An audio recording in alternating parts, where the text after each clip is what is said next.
Hello achievers and welcome to Viraj IAS Academy. Today we are again here with the editorial analysis. This lecture is going to be very important for all the aspirants who are preparing for any competitive examinations, either it be UPSC, BPSC or CLAT, CAT, MB, anything. Okay. तो आज का editorial अभी चल रहा है, summer season पे ही है. Basically हमें भी पता है कि वेदर बहुत ज़्यादा ख़राब होते जा रहा है. There is continuously heating going on और शायद अभी हर देश के हर कोने में we can feel the heat and that is not very very happening news for India. Correct. तो रिपोर्ट भी आई है, ठीक है. वर्ल्ड मेट्रोलॉजिकल प्रोजेक्शंस के अकॉर्डिंग ये जो टेम्परेचर राइज है ये और आगे बुरा होने वाला है और ग्लोबल वार्मिंग की कंडीशंस और वर्सन होने वाली है. उसके लिए कुछ रिपोर्ट्स आई हैं. Let's see what is the editorial today. The heading is warming warning. Warming मतलब वार्निंग, वार्निंग मतलब एक्चुअली जो टेम्परेचर राइज के लिए वार्निंग आई है किसकी तरफ से, on the world metrological organization. Metrological organization जो टेम्परेचर, वेदर, ये सब के बारे में बताते हैं. Okay. Projections for temperature trends. Temperature trends का मतलब जो टेम्परेचर इंक्रीज डिक्रीज जो भी ट्रेंड चल रहा है ऑलरेडी, ठीक है. India must invest in infrastructure that boost defence against disaster. तो इनका सजेशन है कि इंडिया को क्या करना चाहिए, इन्वेस्ट करना चाहिए इंफ्रास्ट्रक्चर में जो कि हेल्प करे बूस्ट करने में डिफेंस अगेंस्ट डिजास्टर्स. क्योंकि अगर टेम्परेचर बहुत ज़्यादा राइज हुआ, ग्लोबल वार्मिंग बहुत ज़्यादा बढ़ी तो प्रॉब्लम्स ऐसे हो जाएंगे जिससे डिजास्टर्स आएंगे, क्लाइमेट चेंज आएगा and that will not be very easy for India to face it. ठीक है. तो उसके लिए हमें क्या करना होगा, अपने इंफ्रास्ट्रक्चर को काफ़ी स्ट्रॉन्ग करना होगा ताकि हम उस सिचुएशन में सर्वाइव कर पाएँ. ठीक है. चलिए शुरू करते हैं. हम लोग पहले वोकैबुलरी देख लेते हैं. First word today here is prognosis.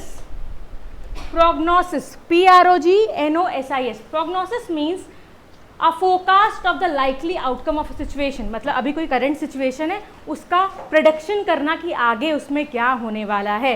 Okay. That is called as what, prognosis. Synonym क्या हो जाएगा, प्रेडिक्शन करना या प्रोजेक्ट करना. पहले से पता लगा लेना, पहले से अंदाज़ा लगाना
चलिए शुरू करें। Okay, the world meteorological organization WMO, जैसे इंडिया की भी अपनी एसोसिएशन है, अपनी ऑर्गेनाइजेशन जो टेम्परेचर रिपोर्ट देती है, वैसे ही वर्ल्ड का है world metrological organization. Okay, has issued its annual update, मतलब उसने एक रिपोर्ट निकाली है ऑन इट्स प्रोजेक्शंस, मतलब प्रेडिक्ट किया है, ठीक है, for temperature trends. Temperature trends का मतलब क्या होगा कि जो टेम्परेचर में दिख रहा है बढ़ती, अभी तो फिलहाल बढ़ती दिख रही है, कहीं भी घटता हुआ तो नज़र नहीं आ रहा है, it is increasing continuously. Friends, in the next decade, decade मतलब इन द नेक्स्ट 10 ईयर्स, मतलब आगे 10 साल में और क्या होने वाला है, उस पर एक प्रोजेक्शन रिपोर्ट आई है। द प्रोग्नोसिस, प्रोग्नोसिस मैंने पहले ही बताया था, प्रोग्नोसिस मीन्स व्हाट, प्रेडिक्शन करना, ठीक है। प्रेडिक्शन एक्सपेक्टेडली इज वरिंग, ये काफ़ी चिंताजनक है, वरिंग मीन्स काफ़ी चिंताजनक है, ठीक है। The annual mean global near surface temperature, मतलब जितना एनुअल मीन टेम्परेचर जो अभी ग्लोबल मतलब ग्लोबली ऑल ओवर अर्थ का है for each year between 2023 and 27, मतलब 2023 से 2027 तक, is likely to be 1.1 to 1.8 degree Celsius higher than the average from 1850 to 1900, मतलब 1850 से लेकर के 1900 के टाइम पे जितना टेम्परेचर था, उससे करंट आने वाले 6-7 सालों में कितना होने जा रहा है, 1.1 या से लेकर 1.8 डिग्री सेल्सियस से ज़्यादा होने जा रहा है, मतलब ये काफ़ी ज़्यादा इंक्रीज़ है, ठीक है। देयर इज़ अ 66% चांस, अब 66% चांस है that the global near surface temperature will exceed 1.5 degree Celsius, एकदम श्योर चांस है कि क्या कम से कम कितना बढ़ जाएगा, 1.5 डिग्री सेल्सियस तो ये बढ़ ही जाएगा अबव प्री इंडस्ट्रियल लेवल्स, मतलब इंडस्ट्रियलाइजेशन होने से पहले जितना टेम्परेचर था उससे आज के टाइम में कितना इंक्रीज आएगा, 1.5 डिग्री सेल्सियस का, ठीक है। इन एटलीस्ट 1 ईयर बिफोर 2027, मतलब 2027 से पहले किसी भी एक साल में ऐसा हो सकता है कि वो ईयर शायद हो सकता है सबसे हॉटेस्ट हो, जो हम लोगों से शायद बर्दाश्त भी नहीं हो पाएगा, ठीक है। दो it is unlikely that the 5 year mean, but ऐसा लग रहा है कि अगर हम 5 ईयर का मीन लेके देखें, मतलब 5 ईयर का मीन मतलब 5 ईयर का एवरेज अगर लेकर के देखेंगे, विल एक्सीड दिस थ्रेशोल्ड, तो ऐसा लग रहा है कि तब इस थ्रेशोल्ड से बढ़ना मुश्किल है, मतलब अगर 5 ईयर्स के हिसाब से देखें तो ये बच जाएंगे हम लोग, ठीक है, 5 ईयर्स थ्रेशोल्ड में। लेकिन अगर 1 ईयर का देखें तो ऐसा हो सकता है कि 2027 से पहले ऐसा कोई साल पड़े जिसमें इतनी गर्मी हो, that would be unbearable for us, ठीक है। The 1.5 degree Celsius threshold, the Intergovernmental Panel on Climate Change has repeatedly said, अब 1.5 डिग्री सेल्सियस का जो थ्रेशोल्ड है, अब ये जो गवर्नमेंट पैनल है ये बार बार कह रही है कि समझ लो, सुन लो, ये मैक्सिमम बचा हुआ है, मतलब इससे ज़्यादा अगर बढ़ा तो हम लोग बहुत ज़्यादा प्रॉब्लम में पड़ जाएंगे, ठीक है। ये मैक्सिमम थ्रेशोल्ड लिमिट है, ये मैक्सिमम है मेरे पास कि अब जो बचा हुआ है, set is one is that is best left unbreached, मतलब नहीं टूटा हुआ, ठीक है, नहीं टूटा हुआ रिकॉर्ड में ये सबसे मिनिमम और सबसे बेस्ट है। इससे ऊपर अगर जाओगे तो क्या होगा, बर्बाद हो जाओगे, ठीक है। ओके, अनरीज to avoid the disastrous consequences, अगर इसके बाद कुछ बढ़ा तो वो क्या होगी, तबाही होगी अर्थ के लिए, ओके, ऑफ ग्लोबल वार्मिंग। उसके बाद ये जो ग्लोबल वार्मिंग आएगी इससे आप बच नहीं पाओगे, okay, you won't be able to survive.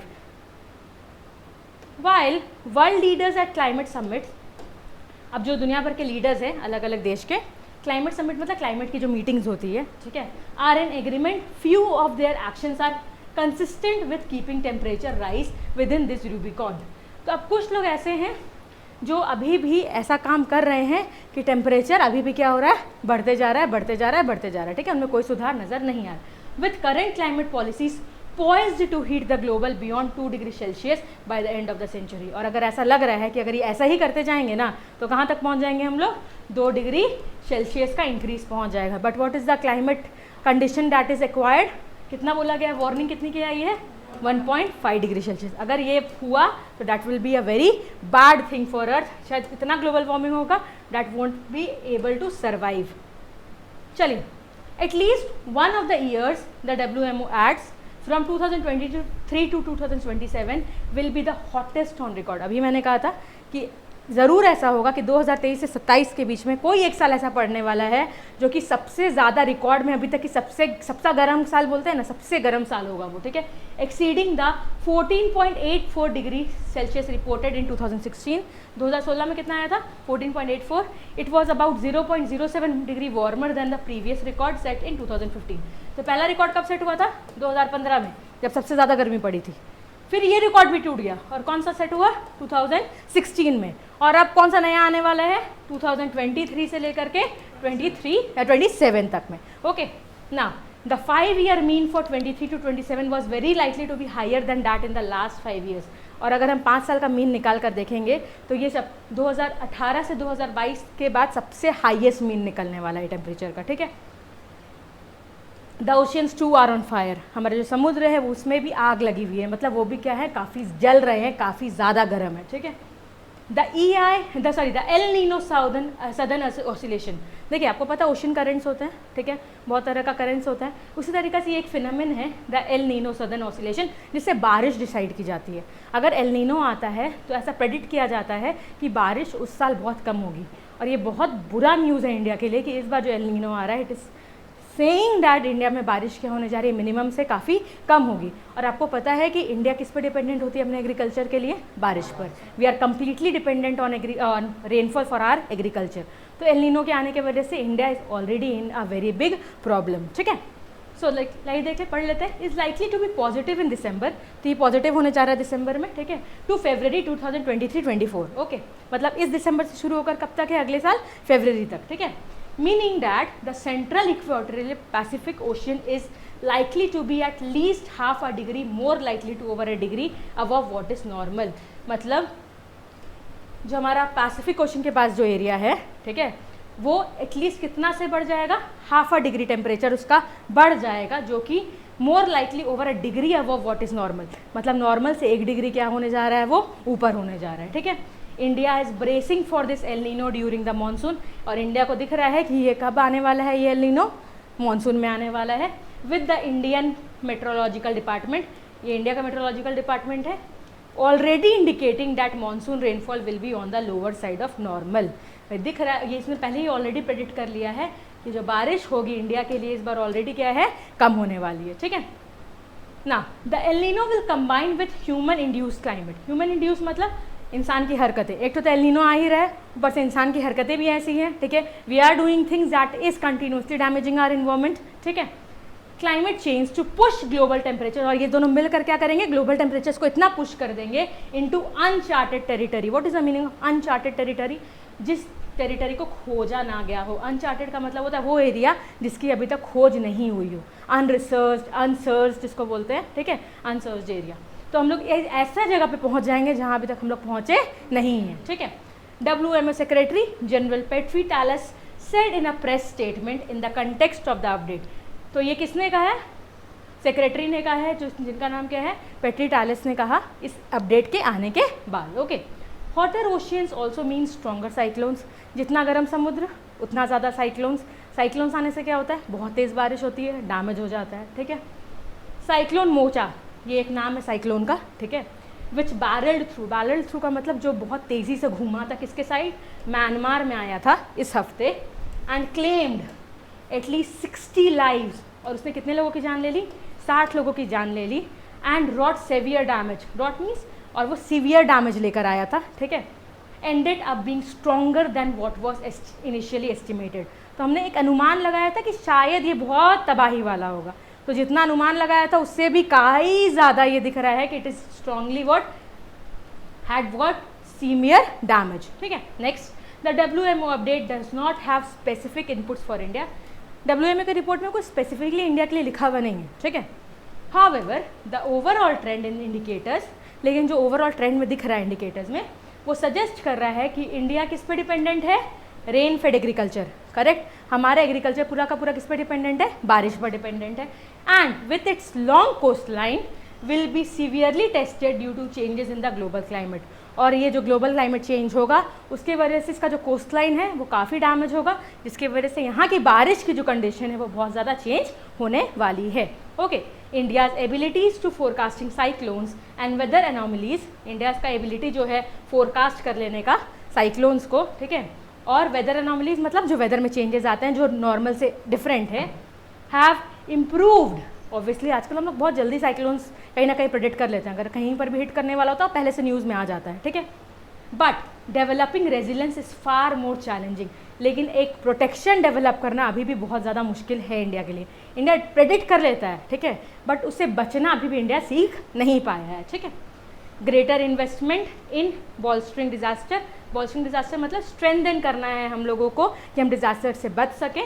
Related infrastructure are the need of the hour. Need of the hour का मतलब इस घंटे की ज़रूरत है। इस टाइम का सबसे इंपॉर्टेंट कंसर्न क्या है कि हम अपने इंफ्रास्ट्रक्चर को इतना स्ट्रॉन्ग बना रहे, इतना डेवलप कर ले, आता भी है, साइक्लोन्स आते भी हैं और टेम्परेचर में बहुत ज़्यादा चेंज होता है, एग्रीकल्चर बर्बाद हो जाता है, तो एटलीस्ट हम लोग सर्वाइव कर पाएँ। ओके, तो this was all about the editorial today. इस एडिटोरियल के बाद इतना समझ में आता है कि वी एज ह्यूमन बींग्स, हम लोग जो कर रहे हैं अर्थ के साथ, this is not going very right. Correct है। अगर ऐसा ही चलता रहा तो वेरी सून या फ्यूचर में, अब बोलते हैं ना आगे का डेवलपमेंट जो हो रहा है, बिल्डिंग्स बनी जा रही है, ठीक है, we are going on making buildings and cutting plants, और जिस कंडीशन में हम लोग पहुँच गए हैं, अगर ये सिचुएशन चलता रहा तो very soon our earth will no longer be a happy place to live in. Correct. ये अर्थ नहीं बचेगा कि हम लोग जैसे रहना चाहे वैसे रह सके, क्योंकि अभी की जो गर्मी है वो हमसे बर्दाश्त नहीं हो रही है। आप खुद सोच के देखिए, if the temperature rises to 1.5 degree Celsius to 2 degree Celsius, global warming होगी, सी का लेवल राइज होगा, सब हम बचपन से पढ़ते आए हैं, ठीक है। करेक्ट। अगर ओशन लेवल राइज हो गया, फ्लड्स आएंगे, गाँव के गाँव बह जाते हैं। Correct. So this is not at all going to be a very good news for India as well as the whole world। Global warming की वजह से हमें पहले से पता है क्लोरोफ्लोरोकार्बन्स की वजह से क्या हो रहा है, ओजोन लेयर डिप्लीट हो रहा है, ठीक है, एसीज का यूज़ इतना बढ़ गया, हम लोग सब कुछ जो भी हम लोग कर रहे हैं, it is going for all what, damaging our environment. So we should as personal, हम लोग को खुद के टाइम पे एक सोचना चाहिए कि एटलीस्ट 1% इनिशिएटिव हम लोग अपना दें, so that we can save our planet to at least some extent. अगर हर एक इंसान इतना सा सोच लेगा तो शायद हम लोग अपने अर्थ को थोड़ा सा बचा पाएंगे। Correct. Because it is not only the duty of the government और particular department to save our earth. हम लोग भी यहीं रहते हैं, we are also living here only, we need to return some part of it. Okay, चलिए, anyways, have a good day everyone. Do not forget to like, share and subscribe the channel. Have a good day everyone.